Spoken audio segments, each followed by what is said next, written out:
Bueno, buenas tardes a todos. Hola Argentina, hola América Latina. Estamos aquí para llevar a cabo el webinario hablando sobre todo con Alberto Venegas Lynch y con Gloria Álvarez. Mi nombre es María Martí, soy presidente del Ayn Rand Center Latinoamérica y le damos la bienvenida a esta charla que esperamos que sea sumamente entretenida, picante y que puedan llegar a buenas conclusiones. De entrada lo que quiero hacer es presentarles a las dos personas que tenemos aquí el honor de poder escuchar. En principio, Alberto Venegas Lynch, que completó 2 doctorados, es doctor en Economía y también doctor en Ciencias de la Dirección. Es autor de 27 libros, miembro de las Academias Nacionales de Ciencias Económicas y de Ciencias de Argentina y presidente del Consejo Académico de la Fundación Libertad y Progreso. Hola Alberto, bienvenido, muchísimas gracias por estar aquí presente con nosotros y por sugerir esta charla que realmente queremos. Hay muchísima expectativa y muchísima gente conectada para escucharlos tanto a vos como a Gloria, así que muy bienvenido. Gracias a vos, María, por esta coordinación y por el apoyo técnico de todos los que te acompañan, y es un gusto enorme estar con Gloria otra vez, aunque no de forma presencial, sino por la vía cibernética. Ya tendremos varias oportunidades de encontrarnos nuevamente todos. Y bueno, les presento también a Gloria Álvarez, que es politóloga, presentadora de televisión, locutora de radio y conferencista, escritora guatemalteca de la doctrina libertaria, gran amiga también. Así que Gloria, muy bienvenida, un placer tenerte acá con nosotros. ¿Desde dónde? ¿Desde Zihuatanejo? Desde Zihuatanejo, México, Mary. Gracias por haber tomado pues el rol de moderar este súper interesante conversatorio. Alberto, de verdad un honor que me hayas contactado para poder hacer esta charla que creo que nos va a venir muy bien a todos en América Latina, y saludos a todos los que han decidido conectarse y estar por acá. Gracias, Gloria. Bueno, la idea era arrancar, vamos a hacer algo bastante informal, pero la idea es que cada uno de ustedes abra un poco esta charla con lo que quieran comentar o que den el enfoque que quieran ofrecer, digamos, a esta conversación. Luego de eso, yo tengo algunas preguntas preparadas para ambos. Quiero ver un poco su posición, si es similar o si es diferente respecto a algunos temas que se están discutiendo mucho hoy en las redes sociales. Y después de eso vamos a invitar al público, a los que están aquí presentes en Zoom y también a través de las redes sociales. Como verán, tienen un lugar aquí que dice Q&A para hacer justamente preguntas y respuestas, así que a medida que vayan escuchando a Alberto y a Gloria pueden ir mandándonos sus preguntas. No sé si vamos a tener tiempo para contestar todos, pero con Alba, que también la tengo aquí presente, que se va a sumar luego, vamos a seleccionar las preguntas que consideremos que son más interesantes para el día de hoy. Vamos a ir hasta las 7:30 aproximadamente. Así que bueno, sin dar muchas vueltas más, Alberto, ¿cómo querés empezar esta conversación? ¿Qué tenés para contarnos en el día de hoy? ¿Y cómo te trata la pandemia? Bueno, yo creo que tal vez pueda empezar tratando de vender el libro que aún no terminé, pero que en cualquier momento va a salir por el representante argentino de Unión Editorial de Madrid, que el libro se llama Maldita Coyuntura, para tratar de transmitir la importancia de establecer y engancharnos en debates de ideas de fondo para correr el eje del debate, para abrir horizontes y no estar como perros histéricos en círculos tratando de mordernos el rabo con temas puramente coyunturales. Y en ese sentido, el editor me sugirió que en una de las solapas ponga un texto que a mí me resulta el texto tal vez más atractivo de todos los que he leído en mi vida, y es el texto escrito por el graffiti de la izquierda revolucionaria del Mayo francés, y el graffiti dice: seamos realistas, pidamos lo imposible.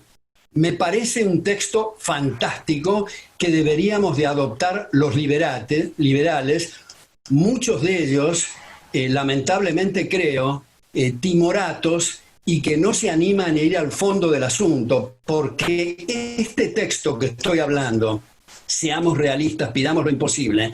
De tanto pechar, de tanto empujar y de tanto correr el eje del debate, en verdad son muy realistas porque marcan en gran medida en nuestro mundo las agendas. Ahora, quiero dar ejemplos de esto que digo de algunos liberales que con la mejor intención prefieren ser políticamente correctos y no ir al fondo del asunto, y dar 2 o 3 ejemplos de lo que tengo en mente. Primero, ¿cómo es posible que a esta altura del siglo XXI sigamos considerando que los gobiernos tengan embajadas en las distintas naciones del mundo? ¿Cómo es posible algo que era para la época de las carretas, ahora con el sistema que estamos utilizando de Zoom y con las teleconferencias, cómo puede ser que gastemos en palacios fenomenales, en automóviles, en secretarias, en pasaportes diplomáticos y toda esa parafernalia, cuando podríamos perfectamente eliminar todas las embajadas y eventualmente, y subrayo y pongo en negrita, eventualmente, tener consulados para temas de pasaporte? Que dicho sea de paso, el pasaporte es un instrumento nefasto, típico de los totalitarios, como ha señalado Salvador de Madariaga, Milton Friedman y tantos otros. Pasaporte, la posibilidad de pasar de un lado al otro por el que lo porte. Antes de la Primera Guerra Mundial no existía tal cosa como pasaporte. Primer ejemplo. Segundo ejemplo, la vaca sagrada de nuestra época, que son los ministerios de Educación y Cultura. Creo que el que asume el cargo de ministro de Educación y Cultura está dando una bofetada a la inteligencia, porque la educación y la cultura, por definición, tienen que ser sistemas abiertos de puertas y ventanas, donde entre mucho oxígeno y donde es un sistema evolutivo de prueba y error. Nadie, ni Gloria, ni yo, ni vos María, ni nadie de los que nos están escuchando, por más buena voluntad y buenas ideas que creemos tener, ninguno puede imponer estructuras curriculares. De decir que hay que aprender 3 álgebras, 2 matemáticas, una historia, salto en alto, lo que fuera. Las estructuras curriculares son cambiantes, evolutivas, como digo, en un proceso de prueba y error. Esto es algo que me parece muy importante considerar si es que tomamos en serio cuando hablamos del término educación, que cuanto más personalizado, que cuanto más nos demos cuenta que cada uno de nosotros somos seres únicos e irrepetibles en la historia del universo, y tenemos que tratar de sacar las potencialidades de cada uno, y tenemos estructuras multidimensionales, no lineales, y tenemos distintos intereses, potencialidades y vocaciones. Tercer y último ejemplo, la banca central. Creo que este ha sido, como ha señalado Hayek en su trabajo muy conocido del año 76 del Institute for Economic Affairs de Londres, a veces mal traducido al castellano, es the denationalization of money, que es la privatización del dinero. Me parece que los banqueros centrales, por más que sean muy competentes, muy honestos, solo pueden decidir en uno de 3 caminos: a qué tasa expandir, a qué tasa contraer o dejar igual la masa monetaria. Pues cualquiera de las 3 cosas que decidan van a estar alterando, desdibujando, prostituyendo los precios relativos. Y los precios, como sabemos, son los únicos indicadores que tiene el mercado para operar, y cuando se alteran esos indicadores, se produce un fenómeno de consumo de capital, de derroche o de despilfarro, y como los salarios e ingresos en términos reales dependen solamente de tasas de capitalización, la podemos hacer corta y decir Banco Central es igual a pobreza. Ahora, no hay forma que el banquero central deje de equivocarse, necesariamente se va a equivocar. Y si se dice, bueno, hagámoslo independiente del Parlamento, del secretario o el ministro de Hacienda, del presidente, esto quiere decir que se van a equivocar independientemente, porque si tienen la función de banquero central y hay la obligación de utilizar a través del curso forzoso su dinero, como dice Hayek, hemos demorado más o menos 200 o 300 años en darnos cuenta la aberración de atar la religión al poder político. Esperemos, dice Hayek, que no tengamos que demorarnos otros 200 años para darnos cuenta que el gobierno o la llamada autoridad monetaria significa, igual que el cuento del lobo feroz, para explotarnos mejor, para destruir el poder adquisitivo, porque en realidad en todas las cartas orgánicas figura que es para preservar el poder adquisitivo. Pues bien, ningún banco central en ninguna parte de este planeta ha preservado el poder adquisitivo de la unidad monetaria. Ahora, cuando la gente dice, bueno, pero ¿qué cantidad de moneda va a haber? Es lo mismo que preguntar qué cantidad de zanahorias o de manzanas van a haber. Cuando preguntan en qué va a consistir la moneda, esto depende si se repite o no la historia monetaria, de utilizar distintas mercancías, el oro, la plata, el platino, una canasta de monedas. No sabemos.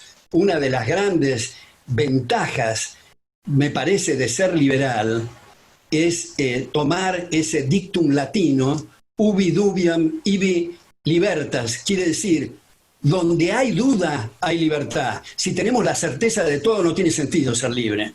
Justamente, como decía Karl Popper, el conocimiento es un proceso abierto, es un proceso de refutaciones permanentes y de corroboraciones provisorias.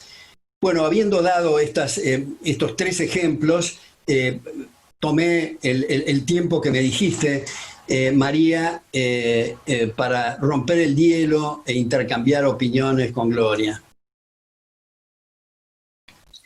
Muchísimas gracias, Alberto. Y sobre tu punto 2 me hizo acordar a un ejemplo que en algún momento pensé, ¿no? Que es esto del sistema educativo que tenemos, que queremos de alguna manera dar la misma educación a todos. Es como que tuviéramos un gobierno que dijera cuál debería ser la dieta alimentaria de todos los jóvenes de 5 años a 18 años, ¿no? Es decir, todos tienen que comer esto porque es lo saludable, sin tener en cuenta si cada chico es celíaco, si es deportista, si es pasivo, si tiene alguna alergia. Lo mismo para todos, ¿no? Y bueno, y lo único que logra eso es achatar hacia abajo. Así que me gustó mucho que tocaras el punto educativo porque creo que realmente es fundamental. Y Gloria, tenés tus 10 minutos para decir lo que quieras. Gracias, María. Pues quiero rescatar varias de las cosas de las que habló Alberto y que agradezco, y qué bueno que se esté trabajando en un libro que creo que va a ser tan necesario, sobre todo para reconfigurar este mundo después de la pandemia. Primero quiero arrancar con ese lema de seamos realistas y soñar hasta lo imposible.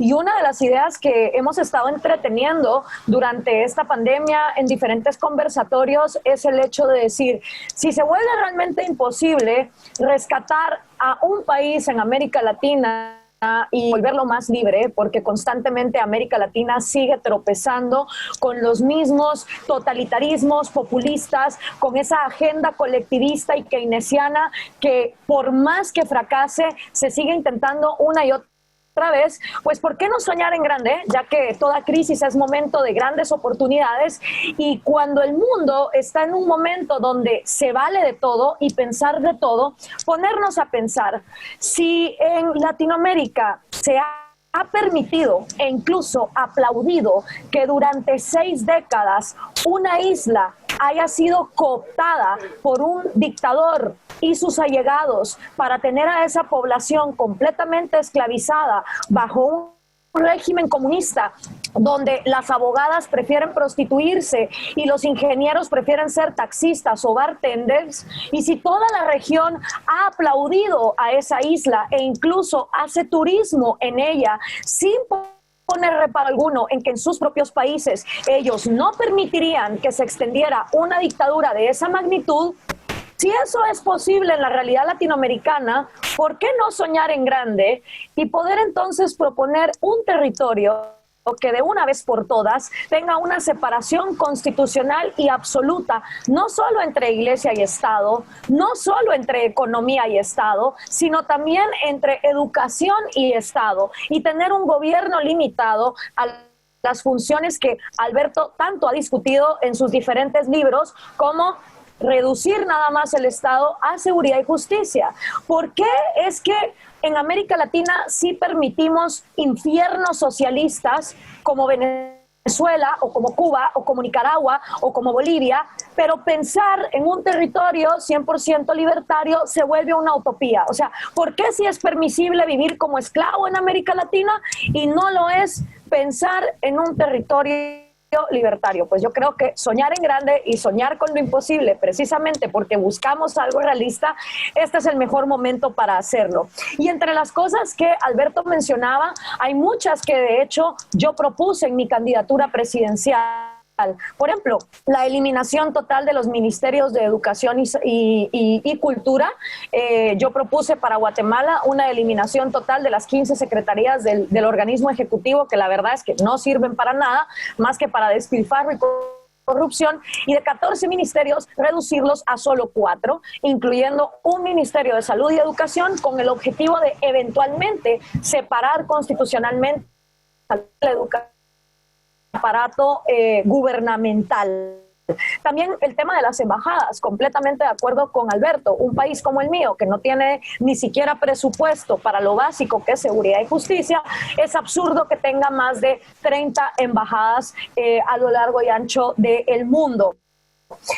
También el tema de la banca central, creo que hoy por hoy la libre competencia de diferentes monedas y que la gente pueda decidir si quiere utilizar monedas con ese ficticio respaldo de gobiernos o utilizar criptomonedas o incluso regresar al trueque, como mucha gente ha estado haciendo durante esta pandemia. Es decir, mientras haya libre competencia del uso de diferentes materiales de cambio, pues se puede llegar a algo innovador.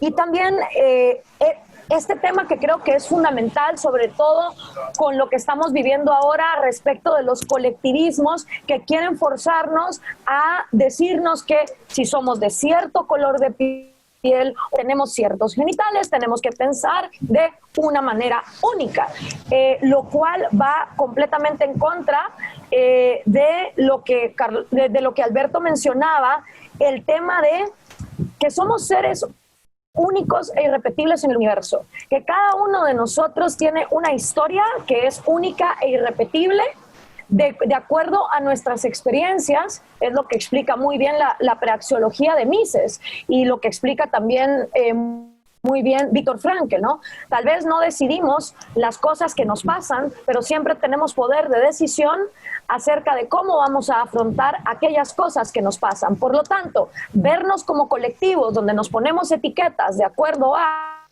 nuestro color de piel o nuestro género, lo que hace es colectivizarnos. Y yo creo que el racismo que actualmente estamos viviendo, tanto de parte de negros hacia blancos, latinos hacia negros, cultura occidental hacia musulmanes, lo único que hace es que abandonemos la realidad, que es precisamente que cada uno de nosotros es un ser único e irrepetible. El racismo es esa mediocre excusa de la gente que no quiere sentarse con empatía a escuchar esa historia única e irrepetible que cada individuo tiene. Por lo tanto, creo que esta pandemia, este momento histórico, es una excelente oportunidad para soñar en grande, proponer al extremo y darnos cuenta que si somos capaces de permitir pesadillas colectivistas en este continente, creo que ya es hora también de ponernos a proponer paraísos libertarios donde no se trata tampoco de vender utopías, y en eso quiero ser bien clara, porque cuando la gente viene desde el socialismo o tiene una visión dogmática de cómo deben ser las cosas, ellos quieren que tú también les ofrezcas una utopía. Y aquí no se trata de utopías. O sea, como Carl Sagan lo decía, el ser humano es capaz de las pesadillas más horrorosas como de los sueños más maravillosos. Y de eso va a depender la ética que cada ser humano tiene. Hay gente que espera que el mercado sea su profesor de psicología, su profesor de ética, que sea su Pepe Grillo, que le dicta el buen accionar. No, el mercado simplemente es el mecanismo más eficiente que la humanidad en general ha encontrado en todas las culturas y a lo largo de su historia para que intercambiemos pacífica y voluntariamente los unos con los otros. Las alternativas son las dictaduras o la esclavitud. Entonces, si estamos de acuerdo en que la gente tiene derecho a cobrar por su trabajo y nos oponemos a la esclavitud, pues también nos vamos a oponer al robo. ¿Y qué nos queda como alternativa? El mercado. Eso no significa que va a surgir un nuevo superhombre bueno, ético y perfecto. La libertad no te garantiza que vas a tomar las mejores decisiones, simplemente te garantiza que nadie va a tomar esas decisiones por ti. Y en la excelente definición de Alberto, decir que somos los liberales los que ostentamos y defendemos ese respeto irrestricto por el proyecto de vida ajeno, aun cuando ese no sería el proyecto de vida que nosotros quisiésemos. Entonces, la única manera de poder permitir una sociedad así es con un gobierno limitado a seguridad y justicia, separado constitucionalmente de educación, de banca, de salud, de economía, por supuesto, y soñar en que podemos tener al menos un territorio capaz de ofrecer eso no me parece nada lunático, nada injusto, ni nada improbable en una región que sí permite y hasta aplaude islas esclavizadoras como lo es Cuba o desastres colectivistas y socialistas como lo es Venezuela. Muchísimas gracias, Gloria. Si eso se llega a lograr, yo soy la primera en anotarme y crear el famoso valle que también describe Ayn Rand en su novela La rebelión de Atlas. Si lográramos algo así, podríamos mostrarle al mundo la superioridad realmente de la libertad frente a estos movimientos colectivistas que también describieron los dos. Y yo, la primera pregunta que me gustaría hacer es, obviamente, si ustedes quieren comentar algo de lo que dijeron los demás, por supuesto, lo pueden intervenir y métanse y salten. Sí. Antes de tu pregunta, me gustaría comentar muy brevemente algunos de los muchísimos puntos tan interesantes que acaba de tocar Gloria. Uno es que la semana pasada en un seminario, también por Zoom, con colegas, decíamos que qué lástima que tengamos que repetir las mismas cosas, porque si hubiera nuevos errores, nos sentamos en la punta de la silla, trabajamos las neuronas y intentamos refutar nuevos argumentos, pero las mismas cosas se hace muy, muy tedioso. En el caso, como decía Gloria recién, el tema de Cuba, ¿cómo puede ser que haya gente que se dicen seres racionales, que digan, bueno, admitimos que Cuba es una tiranía, pero por lo menos tienen un buen sistema educativo? ¿Cómo puede ser que traten de poner en un sistema que es totalitario, donde el adoctrinamiento es la esencia de ese sistema, sin decir nada, que los chicos y las chicas tienen que escribir en los colegios con lápiz para poder borrar, para que la próxima tanda pueda utilizar los mismos papeles por la escasez de papel? Entonces hay una escasez espiritual enorme donde hay adoctrinamiento. Y también Gloria, dos puntos finales quiero hacer. Gloria mencionó el tema de la raza. Yo creo que es un tema muy importante ahora que hay esas crisis en Estados Unidos. A mí me llama la atención que muchos de piel oscura se digan afroamericano.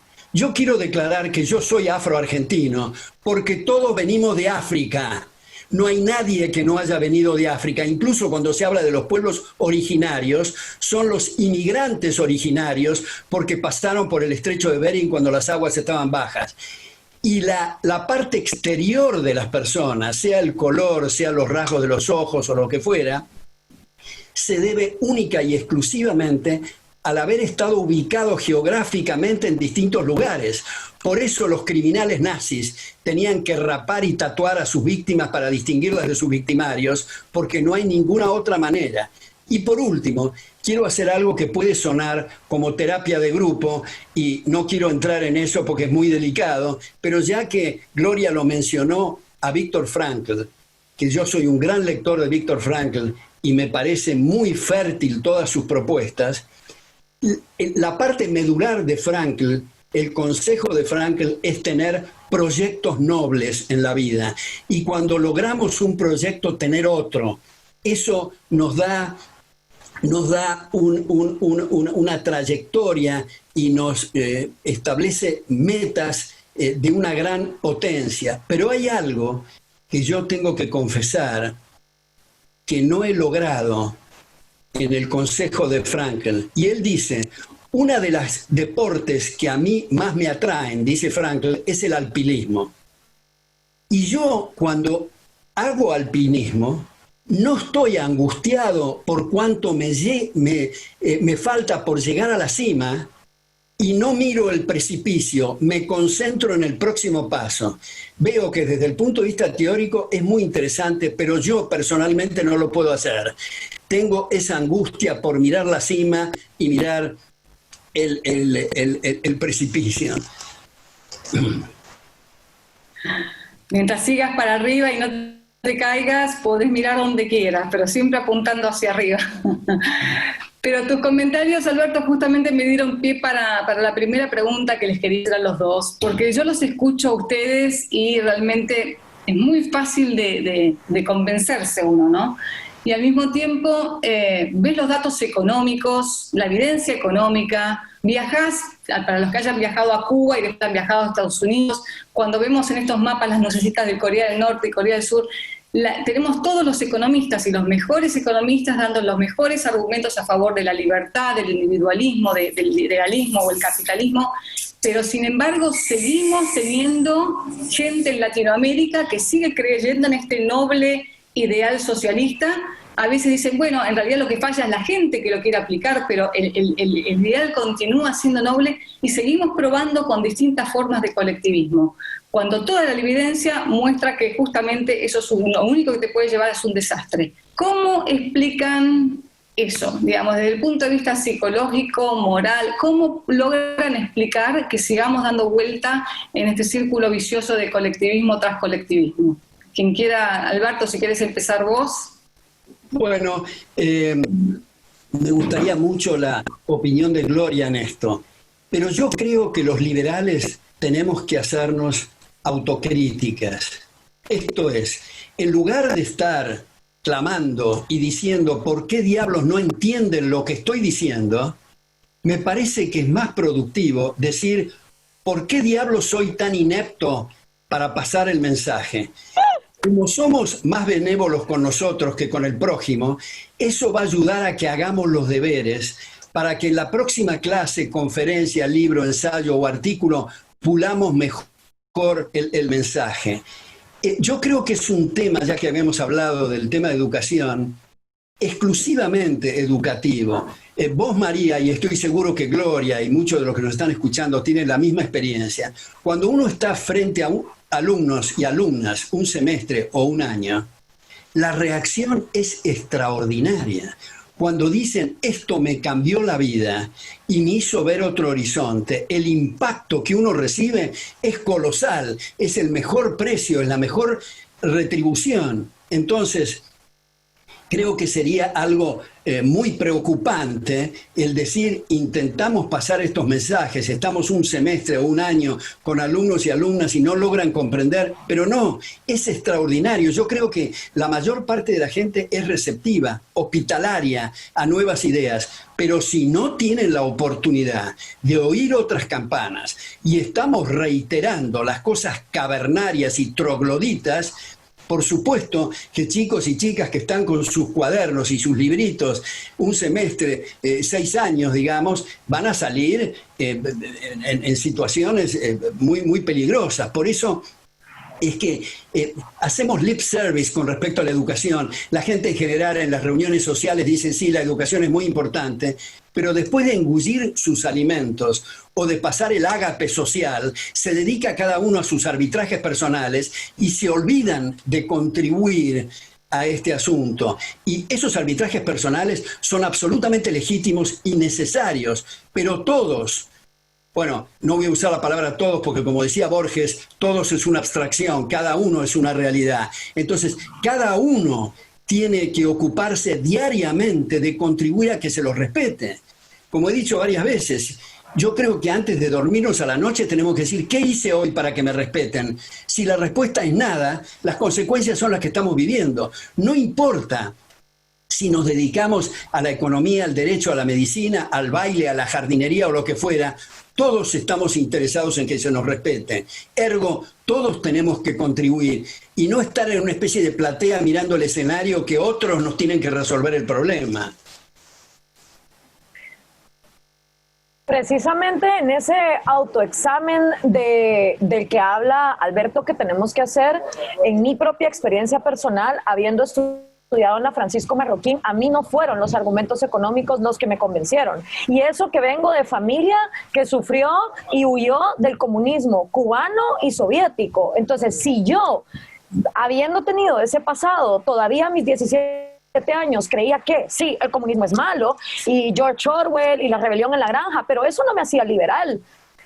Yo todavía creía que el Estado tenía que dar salud, educación, meterse en la cultura, y aún estudiando en la Francisco Marroquín, cuando me intentaron meter las ideas de la libertad a través de proceso económico, yo tengo cuadernos que les ponía Coco Wash 1, como Brainwash, ¿no? Como lavado de cerebro 1, lavado de cerebro 2, y me peleaba constantemente con mis profesores.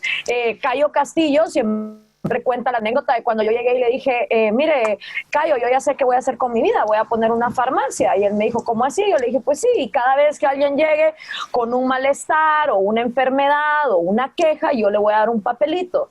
Y el papelito va a decir, usted no se preocupe que el libre mercado lo cura todo. Porque hasta yo, viniendo de ese pasado, entrando a la Francisco Marroquín, que menos mal, o sea, yo no escogí esa universidad por ser libertaria, yo no sabía quién era Hayek, yo no sabía quién era Mises. Comprendamos que las ideas de la Marroquín son más conocidas afuera que dentro mismo Guatemala. Entonces, para mí no fue la libertad económica lo que me hizo clic.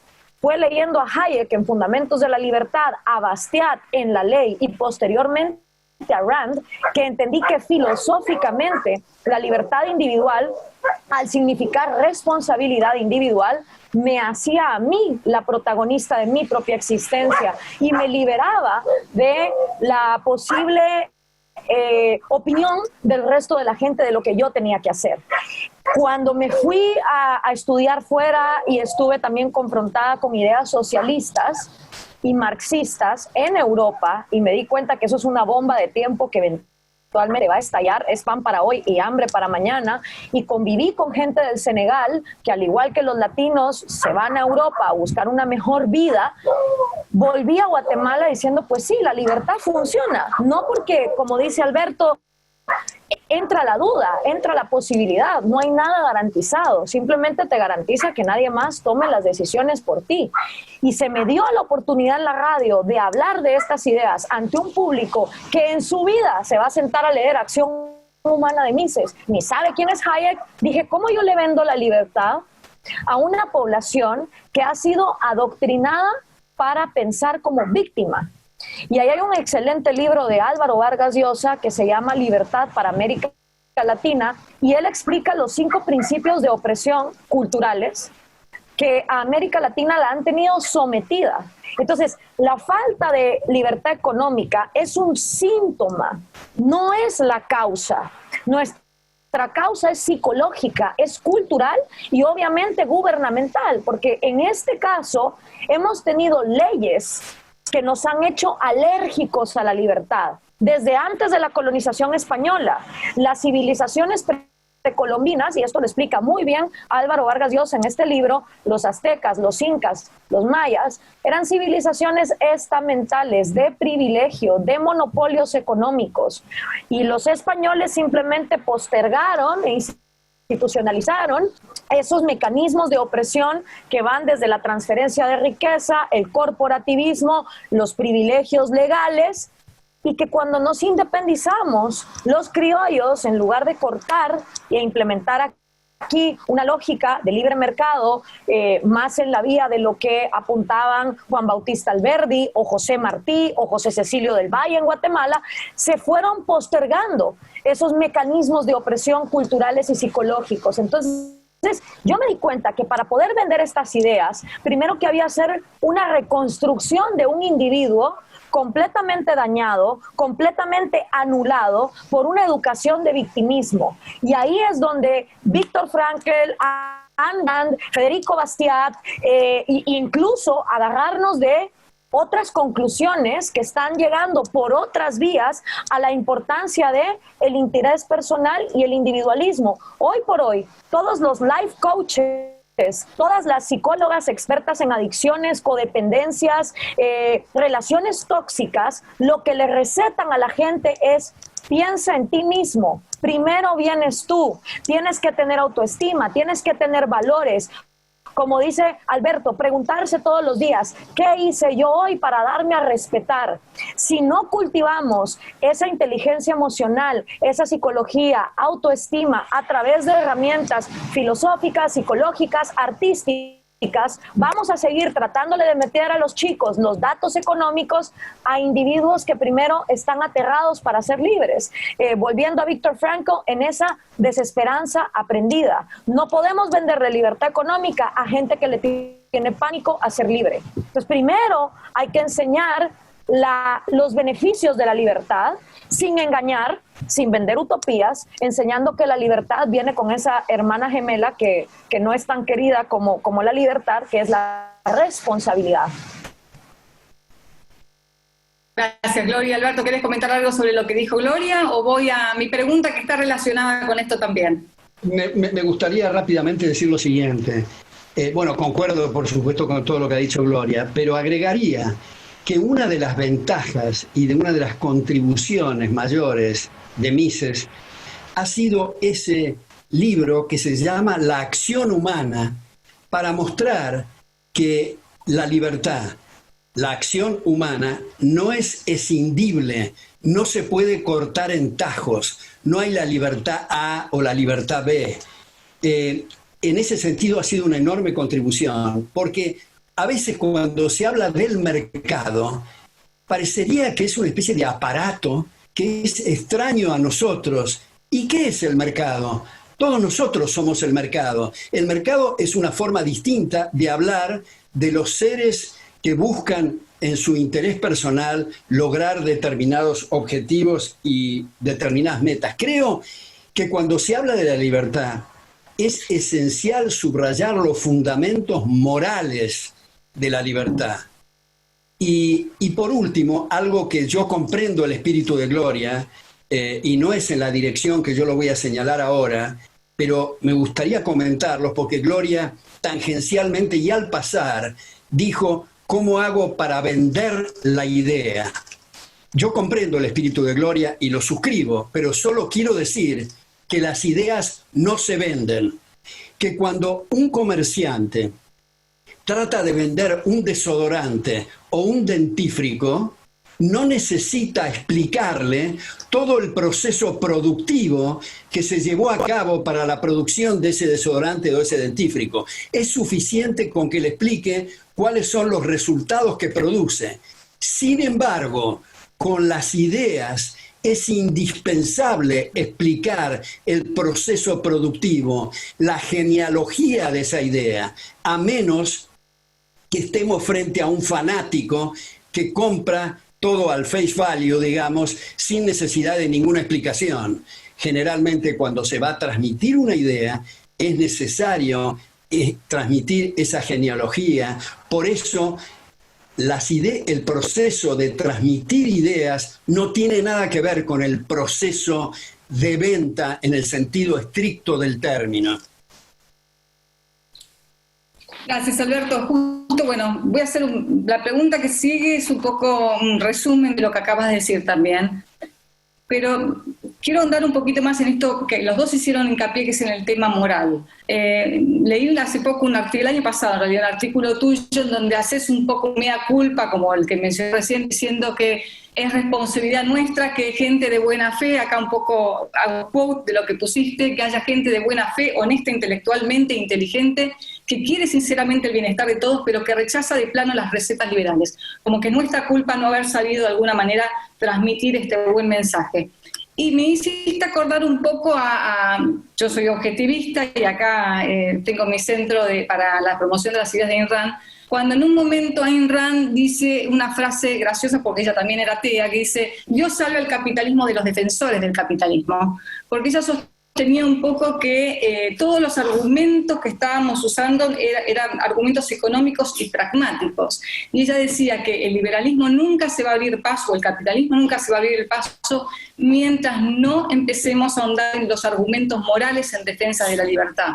Y en este caso creo que ustedes están de acuerdo, pero me gustaría que nos ayudaran a pensar un poquito en cuáles son esos argumentos morales. Si ustedes tuvieran un estudiante joven y dijeran: Alberto, Gloria, danos 2 o 3 argumentos morales en defensa de la libertad que no tengan que ver con la economía y no que tengan que ver con la parte pragmática, eso puede ser la consecuencia. ¿Cuáles serían esos desde su punto de vista?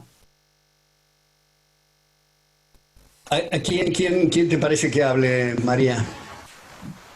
Alberto, adelante. Bueno, yo creo 2 cosas a raíz de lo que vos decís. Gloria citó una definición que yo fabriqué hace muchos años, no me quiero acordar cuántos, pero digamos que el liberalismo es el respeto irrestricto a los proyectos de vida de otros.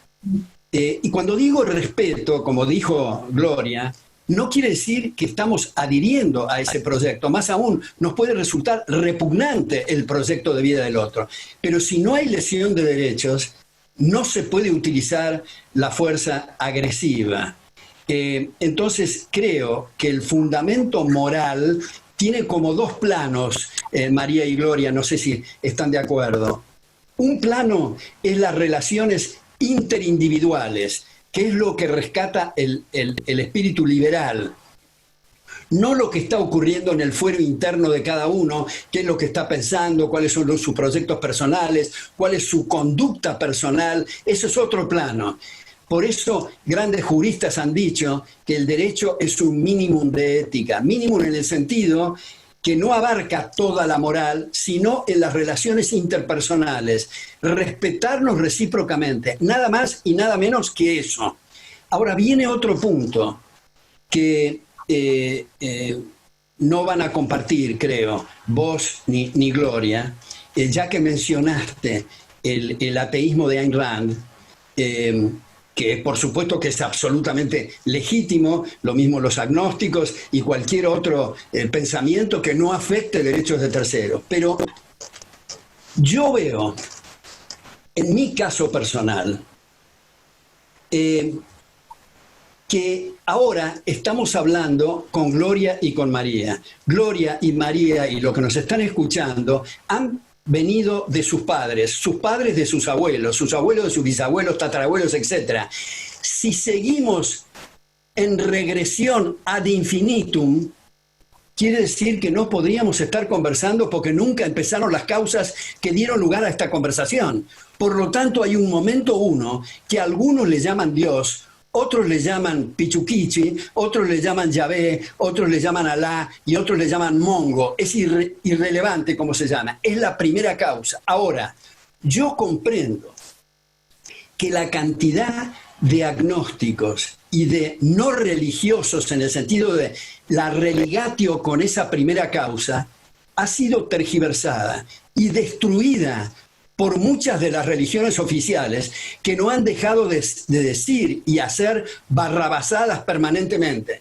Y yo me acuerdo cuando yo hacía la carrera de grado en la UCA, que discutía con Monseñor Derisi, y yo le decía, él no estaba de acuerdo, que su facultad era una fábrica de producir ateos por las imbecilidades espantosas que decían los profesores de la llamada doctrina social de la Iglesia. Bueno, mucha energía en esa última opinión. Gloria. Gracias, María. 3 argumentos morales de por qué la libertad funciona. El primero es, creo, la dispersión de la información. En el momento en que tú te reconoces tan poca cosa como para saber toda la información que se necesitaría para planificar la economía o las decisiones de otros seres humanos, también reconoces que los otros seres humanos no tienen ningún argumento moral para imponer sus visiones sobre ti. Entonces, precisamente porque la información es dispersa y hasta yo diría infinita, y mientras más sabemos, más descubrimos de lo que no sabemos, entonces es que un proyecto de vida no se puede imponer a otra persona.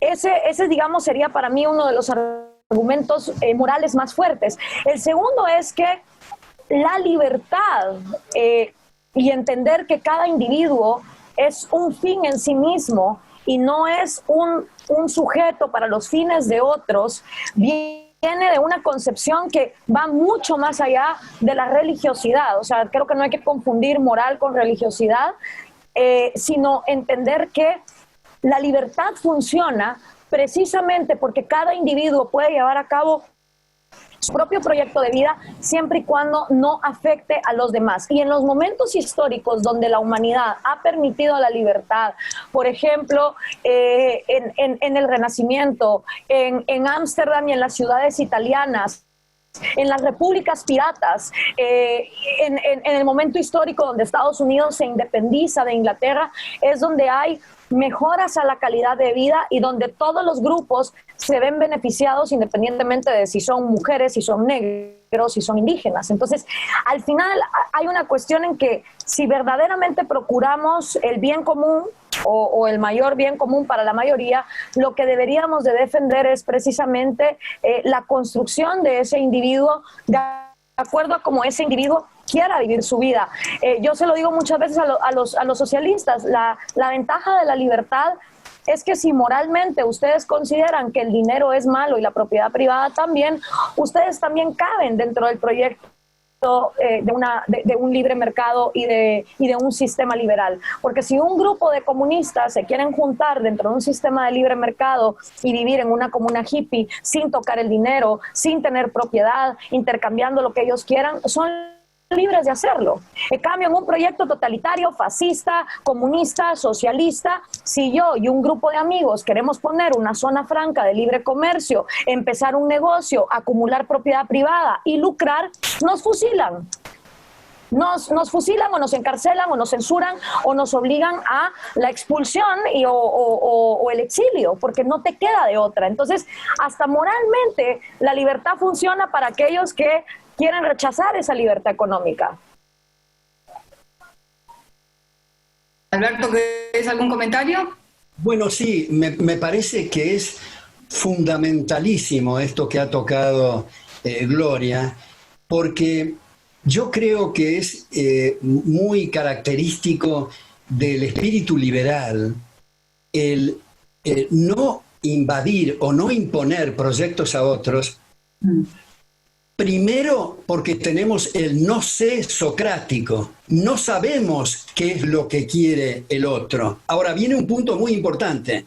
Aún en la conjetura, imposible de llevar a la práctica, que fuéramos omniscientes y supiéramos lo que quiere el vecino, por respeto no se puede imponer.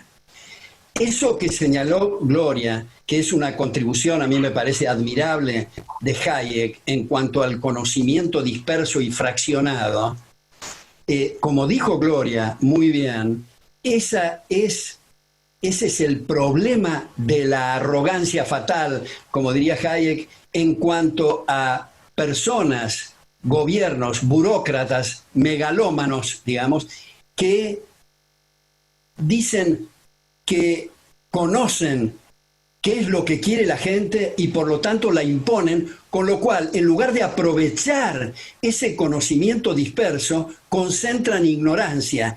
Y ese conocimiento disperso, como ha señalado Michael Polanyi, por ejemplo, a veces es tácito. Es decir, el que está en el spot y el que está haciendo algo no puede explicar lo que está haciendo, simplemente lo hace. Igual que nosotros, cuando andamos en bicicleta, no estamos exponiendo ni estamos conscientes de todas las leyes físicas implícitas en andar en bicicleta, simplemente andamos. Hay un periodista que yo aprecio mucho de Fox News, John Stossel, que él, lo digo muy rápidamente, él dice: imaginemos un trozo de carne envuelto en celofán en la góndola en un supermercado. Ahora cerremos los ojos y vamos en regresión para atrás. Miramos las personas que están calculando los espacios en los terrenos, los alambrados, los postes. Solamente los postes son 30 años de un proyecto entre las talas y todo eso, para no hablar de las cartas de crédito, de todo lo que está ahí metido. Los tractores, las cosechas, los plaguicidas, los fertilizantes, los caballos, los peones, las riendas. Solamente en las riendas hay, no sé, 50.000 personas cooperando y nadie está pensando en la góndola, en el supermercado, en el celofán. Sin embargo, cuando vienen estos megalómanos y dicen: no se puede dejar a la anarquía del mercado, yo lo voy a dirigir, pues no hay ni carne, ni celofán, ni góndolas, ni supermercados, como ocurre ahora con este personaje que habla con los pajaritos en Venezuela. Digamos, la catástrofe humanitaria que ha producido, precisamente por lo que dice Gloria, la pretensión o la presunción del conocimiento que no se tiene. Me parece eso muy importante. Y por último, Gloria dijo algo que, a mi juicio, de los autores que he leído, el que mejor lo expresa es Robert Nozick, en Anarchy, State and Utopia, muy bien traducido al castellano, dicho sea de paso, donde él dice: no hay tal cosa como balances sociales. Nosotros no somos medios para los fines de otros, somos fines en nosotros mismos. Eso es un punto que subrayó Gloria, y yo creo que es importante difundirlo más a las audiencias que nos quieran escuchar. Gracias, Alberto. Hasta ahora vienen coincidiendo en todo, entonces voy a tocar algún tema que creo que aquí posiblemente difieran un poco, pero me interesa mucho escucharlos. Vos hablaste justamente del tema de la religión. Tengo entendido que sos un hombre de fe. Así que quería saber tu opinión sobre cuál fue un poco la influencia, en tu opinión, de la tradición judeo-cristiana en toda esta construcción de la civilización occidental y la creación del mundo liberal. ¿Qué influencia pensás que tuvo? Si por supuesto pensás que es positiva. Y Gloria, por otro lado, y acá ya los dejo a los dos hablando, te he escuchado varias veces mencionar un poco la mala influencia religiosa en Latinoamérica y cómo influenció la mentalidad del latinoamericano. Así que me gustaría ver los puntos de vista de los dos respecto a cuál fue la influencia de la religión y si la ven como algo positivo para la creación de la civilización occidental o algo negativo. Alberto, si querés empezar vos también. Bueno, muchas gracias, María. Solo te quiero hacer una pequeña corrección. Dijiste vos, Alberto, sos un hombre de fe. No soy un hombre de fe. Quiero citarlo a Carl Jung cuando dijo: ¿usted cree que Dios existe? La respuesta fue: no creo que Dios existe. Sé que existe. El razonamiento lógico tiene que necesariamente llevar a una primera causa. ¿Cómo se llame a eso? Es completamente secundaria. Ahora, respecto de la influencia, yo creo, María, no sé qué pensará Gloria, que es importante ponerlo en el contexto actual. Yo creo que el Papa actual, lo que ocurre desde el Vaticano, es una absoluta catástrofe. Creo, y hace poco en La Nación publiqué una especie de raconto de los dichos del Papa desde que asumió hasta ese momento que estaba escribiendo, sus reflexiones en Cuba, su visita a Fidel Castro fuera de protocolo porque el gobernante era Raúl Castro, las reflexiones que hizo en Cuba, las reflexiones que hizo en Bolivia, aceptando esa cruz marxista de Evo Morales, sus reflexiones en Perú, sus reflexiones en Chile, sus reflexiones en Paraguay, sus reflexiones en Estados Unidos, en Brasil. muchas de las que ha establecido la mayor parte en el Vaticano. Creo, una vez les cuento a quienes nos están escuchando, que ocurrió una cosa impensada, y es que me invitaron a ser el orador principal en el CELAM, en Tegucigalpa, en Honduras, en la conferencia de obispos, en el CELAM. Eso ocurrió porque el presidente de la Fundación Adenauer Argentina financiaba ese evento y por lo tanto pudo imponer mi nombre. Desde luego, adelanto, nunca más me van a invitar, pero yo empecé así mi charla diciendo: anoche tuvimos un cóctel en el Banco Nacional de Desarrollo donde tomamos champán y tomamos caviar. Yo les quiero decir que a mí me encanta el champán y el caviar, pero no financiado con los que comen raíces. Me parece una inmoralidad que se haya hecho en un banco estatal, primero. Segundo, ustedes no saben si condenan o si alaban la pobreza. Si ustedes alaban la pobreza material, tienen que simultáneamente condenar la caridad, porque al dar caridad material estamos mejorando la situación del receptor, y mejorar la situación del receptor lo va a poner en una mala situación porque tiene que ser pobre. Y al mismo tiempo la condenan, pero en los hechos, los consejos que ustedes transmiten son para aumentar la pobreza y difundir la miseria. Es lamentable que no comprendan los principios básicos, ni siquiera de los mandamientos de no robar y no codiciar los bienes ajenos, sino puntos muy importantes morales, porque el punto acá no es una cuestión técnica económica, es un punto también, como insinuó y mencionó Gloria, en este caso afecta gravemente los fundamentos morales de la sociedad abierta. Eso es lo que se me ocurre decir, María. Gracias, Alberto. Gloria, tu punto de vista sobre si es una buena influencia o no. A ver, primero quiero decir que yo defiendo la libertad de cada cual de creer en unicornios, sirenas, dioses, mitras, Zeus, lo que sea. O sea, cada individuo es libre de creer en lo que sea, como lo es incluso, ya lo decía antes, de ser comunista siempre y cuando sea un sistema de libertad de mercado y nadie imponga a los demás. El problema es que yo vengo de una región donde las explicaciones que me dan para ciertas políticas públicas que directamente están afectando el desarrollo de los individuos no son explicaciones basadas en la racionalidad, ni la ciencia, ni los datos, sino son explicaciones basadas en dogmas religiosos.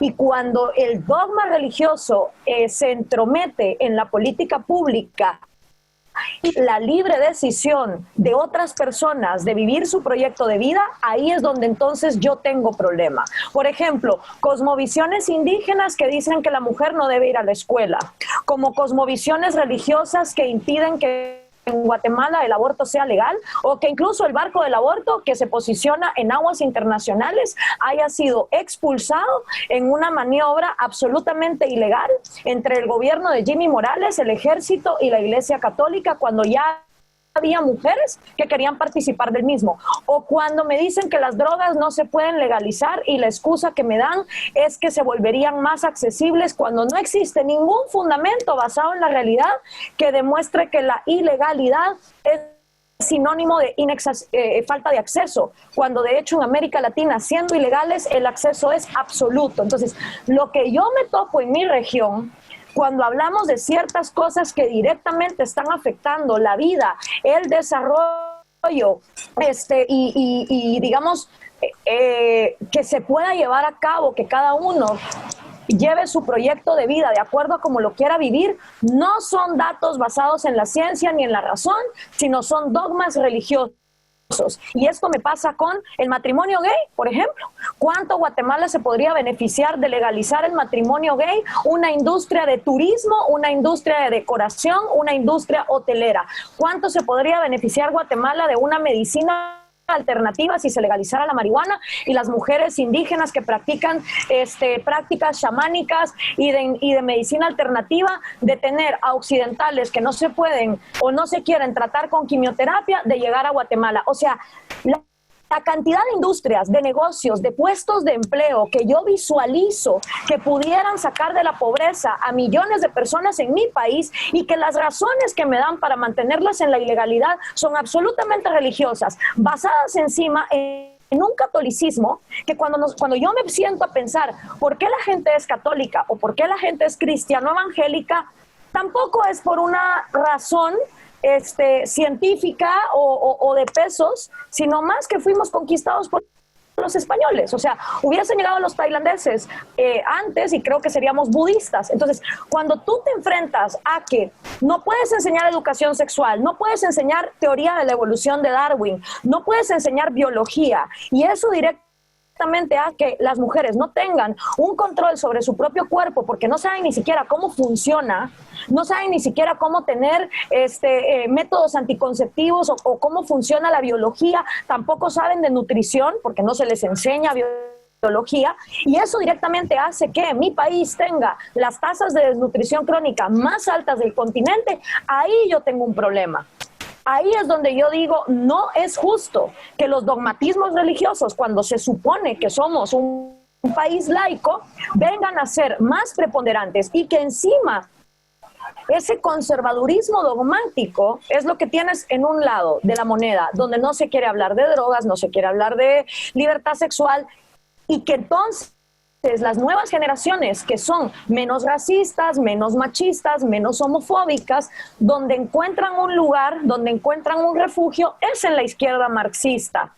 Eso aunado a que la iglesia, cuando le ha convenido, ha coqueteado con ese socialismo, como por ejemplo en la teología de la liberación. Entonces, para mí es fundamental que si un proyecto libertario no se puede llevar a cabo y a mí lo que se me van a dar es dogmas religiosos como explicación a por qué limitadas, entonces yo sí ahí voy a tener algo que decir ejerciendo mi libertad de expresión. Muchas gracias, Gloria. Supongo que Alberto por ahí quieres comentar algo al respecto. Creo que este tema en sí da para otro webinario, otra charla de hora y media, pero si querés hacer algún comentario, adelante. Bueno, yo creo que lo que ha dicho Gloria respecto de muchos dogmas, que como ella resumió, coquetean, o en nombre de dogmas, coquetean con los socialismos, lo comparto plenamente y es lo que dije antes. Ahora, el afirmar la necesidad lógica de la primera causa no tiene nada que ver con dogmas. Esto lo primero que quería subrayar. Respecto de las drogas, coincido plenamente con Gloria. Yo en algún momento, hace bastante tiempo, en mi segundo libro, yo anoche estaba hablando de eso con Antonio Escotado, que tuvimos un Zoom, un intercambio desde Madrid, y yo le decía que le agradecía mucho a él, porque gracias a él y alumnos míos de la Universidad de Buenos Aires, que lo citaban a Antonio Escotado, me hicieron salir del error de tener una posición distinta respecto de las drogas. Comparto plenamente la necesidad absoluta de la liberación de todas las drogas. Escribí un libro que se llama La tragedia de la drogadicción, una propuesta con prólogo de Carlos Alberto Montaner hace varios años sosteniendo esto. Ahora, respecto de la educación sexual en los colegios, es algo que depende también de lo que he dicho antes. Esto es una relación entre los padres y los colegios o entre el candidato y el colegio. No imponer desde ningún ministerio educación o no educación sexual. Cada uno hace lo que le da la gana y enseña, si quiere enseñar, que conviene ponerse de novio con una cabra, por ejemplo. Es perfectamente legítimo si les da la gana de eso. Todo está permitido, menos lesionar derechos de terceros. Ahora viene una cuestión, si se quiere, semántica, cuando se habla de matrimonios de homosexuales. Yo creo que si bien es cierto, el diccionario son libros de historia y las palabras mutan a través del tiempo y no es algo que dictamina determinada academia, y para citarlo de nuevo a Borges, decía que los diccionarios en inglés tienen más palabras que el castellano porque el castellano tiene una academia de lengua y el inglés no. Tiene que ser una cosa abierta. Al fin y al cabo, las academias siguen de atrás a lo que la gente está utilizando. Pero matrimonio que viene de mater, que viene de parir, es imposible entre homosexuales. Entonces yo creo, y hay muchos homosexuales, o algunos que conozco, que no tienen la obsesión por invadir esa tradición que tiene un significado distinto y utilizan otras terminologías, las que le da la gana. Reconozco que esta es una cuestión semántica. Y por último, me parece muy importante el subrayar la cuestión del aborto. Yo creo que ahí está la cuestión cuando se dice que el liberalismo es el respeto irrestricto por los proyectos de vida de otros, no implica que alguien pueda exterminar una vida. Y si se ha mostrado desde el punto de vista científico, tal vez uno de los primeros es Jérôme Lejeune, el genetista de la Sorbonne en París, pero también, para ir a lo último, la Academia Nacional de Medicina de la Argentina, muestra que hay una vida en acto desde el momento de la concepción, con cargas genéticas completamente distintas del padre y la madre y únicas, que está en potencia de muchas cosas, igual que ustedes que me están escuchando, están en potencia de muchas cosas. Cuando se dice, bueno, pero no digamos que al destruir una semilla se está destruyendo un árbol. No, al destruir una semilla se está destruyendo la naturaleza vegetal. Y lo mismo cuando se está destruyendo una vida en el seno materno, se está destruyendo una persona en la naturaleza, de la naturaleza humana. Entonces, me parece que eso está dentro de la esencia del liberalismo, el respetar la vida. Por supuesto que la mujer es dueña de su cuerpo, pero no del cuerpo de otro. Y como por ahora los niños no crecen en los árboles y por ahora la ciencia no permite hacer transferencia de úteros, esa es la forma que se tiene de reproducción. Me parece que uno de los actos más repulsivos y más repugnantes que puede hacer un ser humano, si es que se lo puede llamar ser humano, es la violación. Pero de esa violación no significa que se pueda cometer otra violación, que es otra vida. Julián Marías ha hecho un paralelo con Hamlet, hablando que esto es el síndrome Polonio, porque en Hamlet, en Polonio, le atraviesan una espada a través de la cortina sin mirarle la cara. Es un acto, me parece a mí, de cobardía. Entonces, es un punto distinto. Todo lo demás que dijo Gloria, todo lo de la enseñanza, todo lo de las costumbres que cada uno pueda tener. Hace tiempo, este ejemplo me acuerdo en radio en Buenos Aires, cuando me hablaban de esta cosa de los homosexuales, puse el ejemplo que tuve varios comentarios, ¿cómo puede ser que esta persona diga eso? Y puse el ejemplo que es perfectamente respetable que alguien se ponga de novio con una cabra, ¿no? Si es que la cabra acepta, pero digamos, si quieren hacer asambleas en lugar de un hombre y una mujer, 17 mujeres y 42 hombres, es perfectamente legítimo. Todo eso es legítimo siempre y cuando no haya lesiones de derechos. Gracias, Alberto. Creo que también este es otro tema que da para otro webinario en general y para un lindo debate que podemos organizar. Pero Gloria, así como Alberto tuvo la posibilidad de comentar sobre vos, ¿querés comentar algo sobre lo que acaba de comentar él? Sí, María, una de las cosas que, al igual que tú, o sea, yo me estoy acercando mucho al objetivismo, donde hay excelentes posturas sobre qué viene primero, si el derecho a la vida que ya existe y a la libertad del individuo que ya existe, que es la mujer, o el potencial ser humano que puedan hacer. Entonces, me ha quedado muy claro, profundizando en los estudios de objetivismo versus libertarianismo, que para ser objetivista, pues sí, hay que ser ateo, y lo cual le quita ese componente, creo que sagrado, que se le tiene a la vida humana, y excelentes argumentos más filosóficos de por qué la vida que ya existe, siendo la de la mujer, tiene una prioridad para cómo ella vivir su proyecto de vida. E invito también a la audiencia a ver un interesante debate del que fui partícipe partícipe en la Ciudad de las Ideas en Puebla, México, el año pasado. Creo que fue la primera vez en América Latina que 8 mujeres debatimos el tema. 4 en contra del aborto legal y 4 a favor de legalizar el aborto, dando pues diferentes puntos de vista. Sin embargo, según la Enciclopedia del Libertarianismo, que creo que es uno de los esfuerzos más grandes que ha existido, publicado en el año 2008 por el Instituto Cato, donde participaron libertarios de todas las escuelas, desde Inglaterra con Stephen Davis hasta Estados Unidos con James Buchanan. Al leer en la Enciclopedia del Libertarianismo la entrada sobre el aborto, queda absolutamente claro que existen libertarios que están a favor de su despenalización, como existen libertarios que están en contra de su despenalización, siendo en ese momento 40% en contra y 60% a favor, cosa que pues puede ahora volverse a medir. Creo que en la escuela anglosajona, la escuela libertaria está mucho más avanzada respecto de qué temas sí entran y no entran que lo que tenemos en América Latina.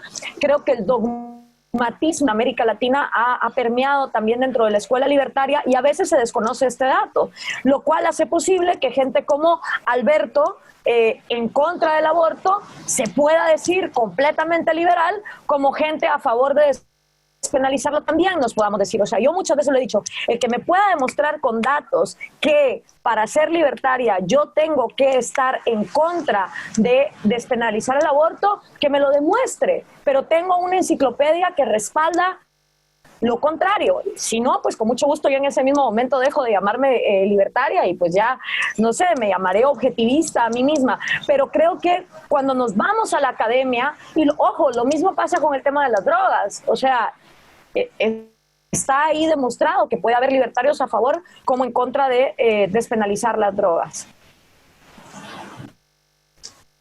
Gracias, Gloria. Termino con este tema acá porque me salgo Alberto que quiera sí o sí comentar algo, pero me parece que se estaría para otra charla acá. Solo una pequeña nota de página para decir que Gloria dijo potencial humano, no es potencial humano, es en acto humano, en potencia de distintas cosas.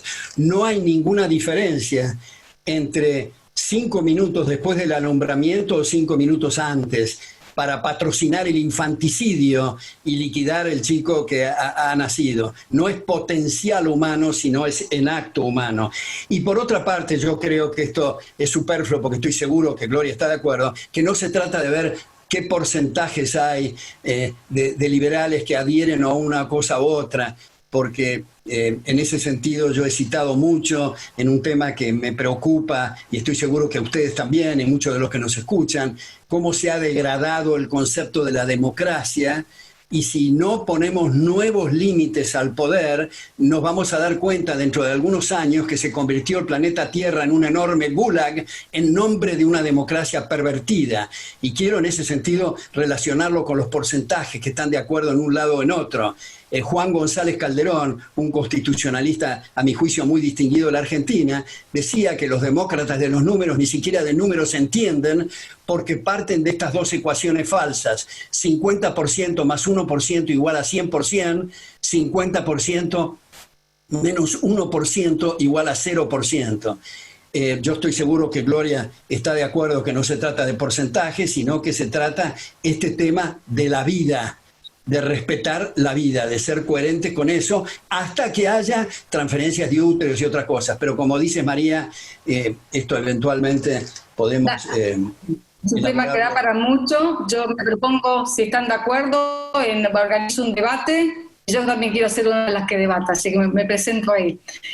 Voy a hacer la última pregunta porque nos estamos extendiendo mucho y quiero dar también lugar a preguntas del público. Pero hoy justamente con Alejandro Bongiovanni estamos hablando, y su último tema, que el liberalismo pareciera hoy estar un poco apresado entre la izquierda y lo que es la derecha conservadora más nacionalista. Y nos hemos encontrado con que o sos de derecha o sos de izquierda, pero no hay una tercera vía. ¿Cómo ven este tema? ¿Cuál creen que debería ser la posición liberal? ¿Qué argumentos deberíamos usar y dejar claros que no necesariamente somos una cosa o no somos la otra? Así que esto como última pregunta y después vamos a ir a las preguntas del público. No sé si Alberto querés empezar. Bueno, a mí personalmente,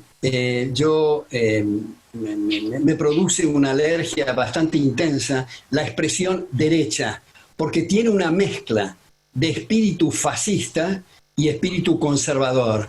Conservador no en el sentido de que alguien quiere conservar la propiedad, la libertad y la vida. Esto no es lo que estamos diciendo cuando decimos conservador. Conservador son aquellos atados al statu quo, que tienen tanta telaraña mental que son imposibles de concebir nuevas cosas. Y lo mismo lo del fascista. Como ustedes habrán visto, hoy es muy habitual el insulto de decir vos sos un fascista, en fin. Yo creo que vale la pena detenerse un minuto a explicar que el fascismo implica que el gobierno permite que la gente registre la propiedad a su nombre, pero usa y dispone el gobierno. En ese sentido, los comunistas son mucho más sinceros porque usan y disponen directamente de la propiedad. Entonces, yo he hecho el siguiente ejercicio, que sugiero que lo hagan porque es interesante. Uno se sube a un taxi en Buenos Aires y el taximetrero en algún momento dice, este auto es mío. Yo le digo, a mí me gustaría discutirle ese principio. Entonces manotea la guantera para mostrarme el título y le digo, no me muestre el título, contésteme estas preguntas. ¿Quién es el que decide el color de su taxi? El jefe de gobierno. ¿Quién es el que decide su horario de trabajo? El jefe de gobierno. ¿Quién decide la tarifa? El jefe de gobierno. Ergo, el jefe de gobierno es el dueño de esto, no usted. Y lo mismo lo que estábamos hablando antes, María, del tema de la educación. Muchas veces se habla de educación privada. Muchas veces es privada de toda independencia, porque pueden decidir el colegio, el tipo de uniformes, cómo está pintado el campus, o en fin, o el edificio, pero lo que allí se expende, léase las estructuras curriculares, son impuestas directamente o por pautas por el ministerio.